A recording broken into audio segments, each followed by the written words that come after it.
Welcome back to Channel Name, where we explore the hidden corners of ancient texts, theology, and myth. Today we're delving into one of the most fascinating and mysterious works of Second Temple Judaism, the Book of the Watchers. What is it? Who are these Watchers? What does this tell us about evil, angels, humanity, and the cosmic order? Let's jump in.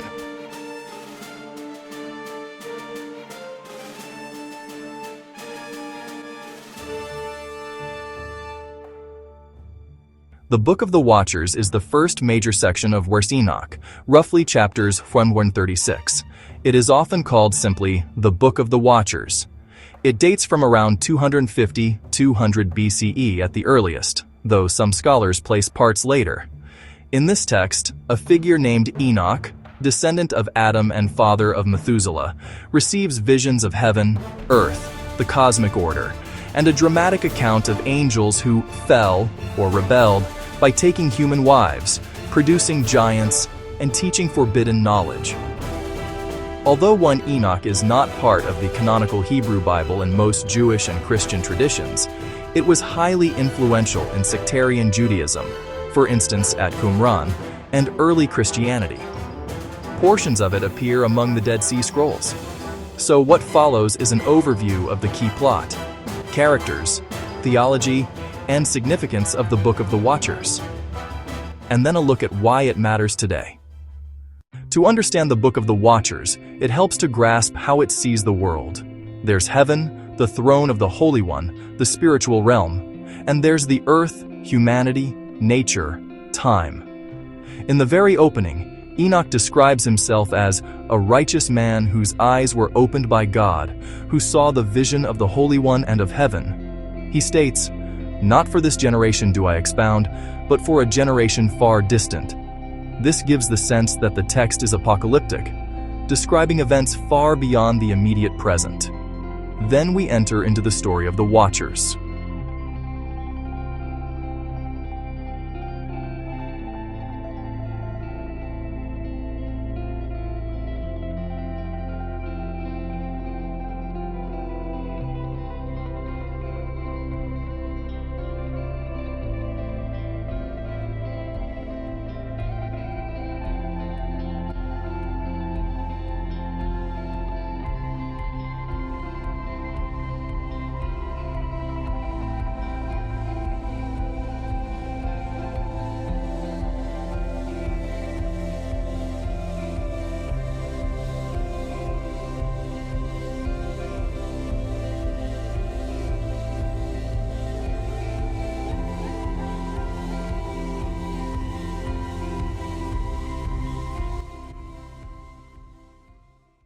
One of the central narratives, a group of angels, called the Watchers, from the Aramaic iron, those who watch are awake, descend to earth.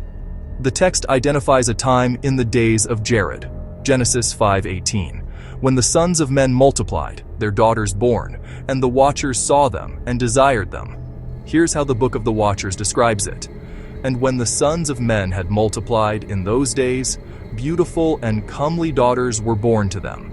And the Watchers, the sons of heaven, saw them and desired them. And they said to one another, 'Come, let us choose for ourselves wives from among the daughters of men, and beget children for ourselves.'" Enoch 6:1–2. Book of Enoch. The text then dramatizes the oath of these angels, their descent, often placed at Mount Hermon, and their union with human women. Book of Enoch. This union produces monstrous offspring, giants, Nephilim, who consume the labor of men, cause havoc, violence, and corruption. Book of Enoch. In effect, what was a short note in Genesis 6:1–4, sons of God, daughters of men, Nephilim, is greatly expanded here, with names for the angels, lists of their teachings, details of their punishment. As one blog summary puts it, the Book of the Watchers describes the revolt of the heavenly Watchers, which leads to evil on the earth and foretells God's judgment. So we have a cosmic rebellion, corruption of humanity, boundary crossing, heaven to earth, and dire consequences. Now, you might ask, so what exactly did these Watchers do wrong? The text gives a threefold problem.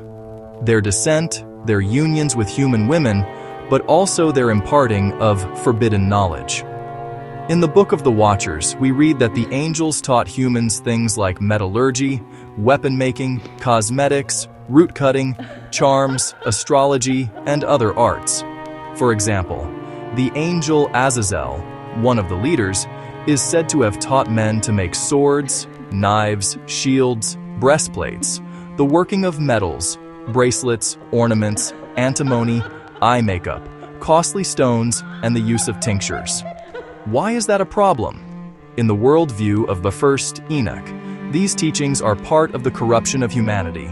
They lead to violence, swords, armor, lust, ornaments, cosmetics, pride, and the loss of innocence. Moreover, the angels abandoned their heavenly station, invaded the human realm, and thereby upset the cosmic order. The boundaries have been breached. One scholar writes, "Immortal spiritual beings not needing to engage in reproduction have joined themselves with mortal physical beings, beings of flesh and blood. This means that the Watchers have defiled themselves, in that they have breached boundaries that are meant to keep separate realms apart. In short, the Watchers introduced chaos, destruction, and sin." After the rebellion and the spread of corruption, the narrative moves to judgment. God observes the devastation on earth and commands archangels, Michael, Gabriel, Raphael, Uriel, to act. The Watchers are bound, their offspring, the giants, destroyed, the earth prepared for the flood. In chapter 10, for example, Enoch is sent to intercede for the Watchers, but is told that they will not find forgiveness. The giants themselves are to perish through the flood. The Watchers are to be bound until the day of judgment. Enoch himself becomes a kind of heavenly scribe mediator. He traverses the heavens and earth, sees the secrets of creation, the portals, the luminaries. Chapters 17-36. Ultimately, the text issues a warning. Judgment will come not just because of the Watchers, but because of humanity's response. The righteous will be saved, the wicked will perish. The day of distress looms. Thus we move from rebellion, corruption, judgment, cosmic restoration. So what are the big takeaways from the Book of the Watchers? Here are some of the major themes. A. Boundary violations and the heavenly-human divide. The Watchers crossing over, marrying human women, teaching forbidden knowledge. These all illustrate a breakdown of the order God set. The effect is chaos. B. Origin of evil. Rather than evil simply emerging from human will or original sin, as in modern Christian theology, this text gives a supernatural dimension. Angelic rebellion and demonic offspring, the giants, precede human sin.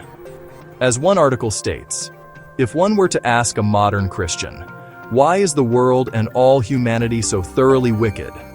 The chances are very high that an answer of the fall would be forthcoming. But if you asked a Jew living in the Second Temple period the same question, the answer would be dramatically different. Israel Institute of Biblical Studies. C. Knowledge as risk. The teaching of arts, weapons, ornaments, charms. All of this seems positive in a technological sense, but in the context of this text, it is part of corruption. Knowledge without wisdom or permitted knowledge used wrongly is dangerous. D. Eschatology and cosmic order. The Book of the Watchers is deeply apocalyptic. Vision of the end, judgment, righteous vindicated, cosmos renewed.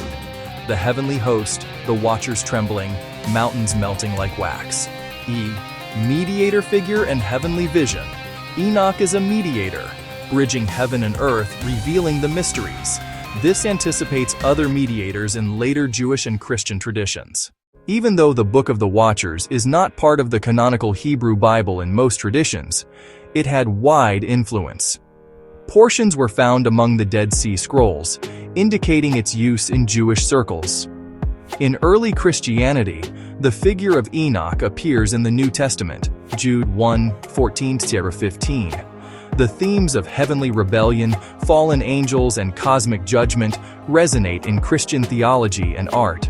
Moreover, the idea of angels imparting forbidden knowledge, the origin of giants Nephilim, the cosmic battle between good and evil. All these feed into later mythologies and popular imagination, literature, fantasy, movies. From a theological standpoint, the text provides a worldview in which evil is both cosmic and earthly, in which human sin is part of a larger story, and in which divine justice is inevitable. Let's walk through the structure of the Book of the Watchers, highlighting key parts. Chapters 1-5, the Introduction, Blessings of Enoch, the Day of Tribulation, the Coming of the Great Holy One, Cosmic Imagery, Mountains Melting, Earth Rent Asunder. Chapters 6-11, the Descent of the Watchers, their oath, their unions with women, their offspring the giants, their teaching of knowledge, their sins. Chapters 12-16, Enoch's intercession on behalf of the Watchers, the sentence pronounced, the heavenly journey begins in outline. Chapters 17-36, Enoch's journey through the heavens and earth, the secrets of the luminaries, stars, sun, moon, the portals, the ends of the earth, the tree of knowledge, Sheol, the cosmic geography. It's a rich tapestry of narrative, vision, and theology.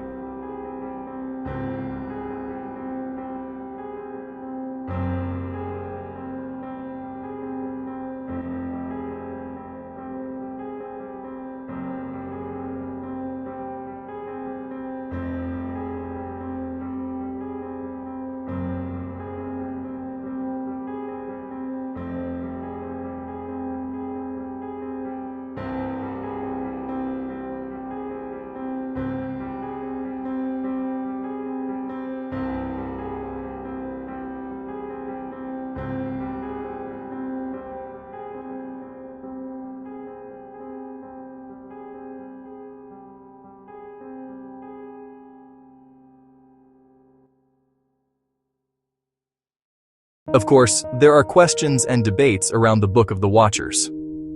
Dating and composition. It appears to be a composite work with multiple authors and redactions.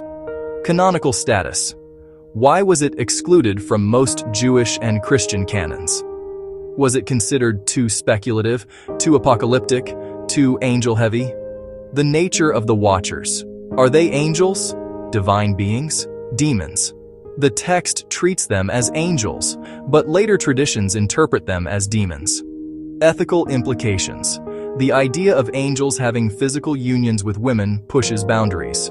Some scholars see this as symbolic rather than literal. Historical reliability. Clearly, the giant Nephilim narrative is mythic.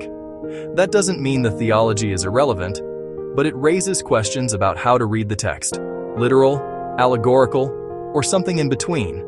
As one blog notes, according to the Book of Enoch, the Watchers are clearly celestial, non-human beings whose actions are regarded not only as morally evil, but spiritually destructive. Israel Institute of Biblical Studies. So, what might we take away from the Book of the Watchers for today? Accountability of power. The Watchers had power, but misused it. In our world, power, knowledge, technology, influence must be handled responsibly. The danger of boundary erosion, whether between professions, between human and divine, or in ethics, crossing proper boundaries can lead to corruption. Knowledge virtue. Just because one knows something doesn't mean one uses it rightly. The Watchers taught many arts, but those arts became destructive. Hope in judgment and justice. The text offers hope that ultimately wrongs will be made right, the righteous vindicated, and a cosmic restoration accomplished. Cosmic perspective. The Book of the Watchers invites readers to view human events in the larger scheme of heaven, earth, and everything between. Let's address some common questions. Q. Are the Watchers the same as demons? A. In the Book of the Watchers are angels who have fallen by sinning. Descent, teaching, union with women. They are punished but still part of the heavenly scheme. In later Christian tradition, they become equated with demons. So yes and no. Q. Does the Book of the Watchers conflict with Genesis? A. It is an expansion of Genesis 6:1-4. It doesn't necessarily contradict it, but interprets and dramatizes it. Some readers will see a conflict. Others see complementary legend tradition. Q. Can non-Christians read it? Is it purely religious? A. Although rooted in Jewish apocalyptic tradition, one can read it as mythic literature, comparative religion, or spiritual reflection. The themes of knowledge, power, rebellion are fairly universal. Q. Is this text for everyone? A. Be aware, the imagery is intense. Giants devouring humans, cosmic cataclysms, severe judgment. It may feel like horror or fantasy more than standard scripture. So there you have it, the story of the Book of the Watchers. 2,000 plus years later, the themes still resonate. Rebellion, knowledge, power, boundary crossing, judgment, hope. The Watchers may have fallen, but the story watches us, how we live, how we use our gifts, how we respond to the cosmic scheme. If you enjoyed this exploration, make sure to like and subscribe, hit the bell for notifications, and drop in the comments. What do you think is the most striking part of the Book of the Watchers? Is it the angels, the giants, the forbidden knowledge, or the cosmic judgment? Until next time, thanks for watching, channel name. Keep digging, keep questioning, and keep looking up.